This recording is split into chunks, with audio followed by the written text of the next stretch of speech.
Have you ever wondered why Buddha, born as a prince, left his family and all luxuries behind? Picture this, a young prince named Siddhartha Gautama, born into wealth and comfort. His life was one of luxury, shielded from the harsh realities of the world.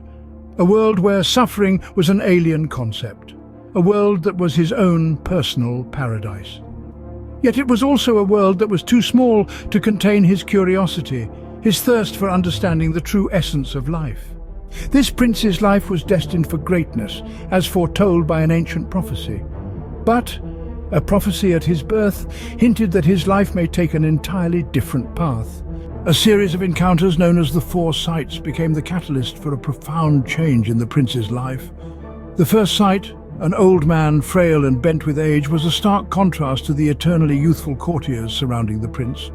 This sight exposed Siddhartha to the inevitable wear and tear of time, an unknown concept in his sheltered existence. The second sight was a diseased person, writhing in pain and suffering. Witnessing the agony of illness, Siddhartha was confronted with the harsh reality that health and vitality were not a given, but rather fleeting states of being. The third sight was a corpse, a sight so eerie and unsettling that it shattered his understanding of life's permanence. It was a stark reminder of the ultimate end that awaits every living being: death. The fourth and final sight was a monk, serene and detached from worldly desires.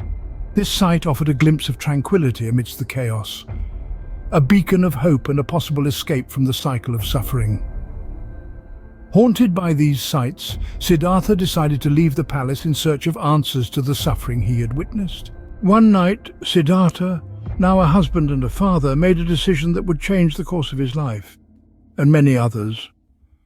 It was a night filled with internal struggle, a battle between his love for his family and his profound yearning to find a solution to human suffering.